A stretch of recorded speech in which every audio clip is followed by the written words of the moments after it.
امشب رحمت میباره مثل باران، داریم میریم جشن نیمه شبان.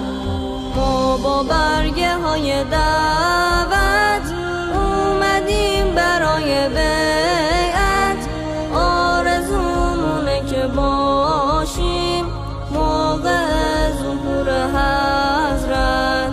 دوست داشتنی ترین بابای رو زمین، میخوام ببینمت حرف من همین. دوست داشتنی ترین بابای رو زمین، میخوام ببینمت حرف من همین. آقا بیا بیا، آقا بیا بیا، آقا بیا بیا، آقا بیا بیا.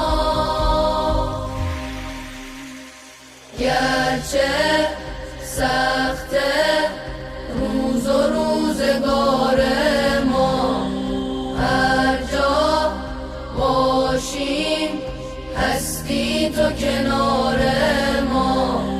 ای ترنم بهاری بینمون باشه قراری، با دعای فرج آقا میکنم شما رو یاری.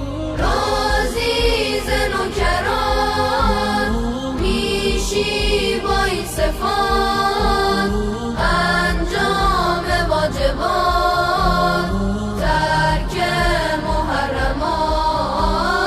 دوست داشتنی ترین بابای رو زمین، میخوام ببینمت حرف من همین. آقا بیا بیا، آقا بیا بیا، آقا بیا بیا، آقا بیا بیا.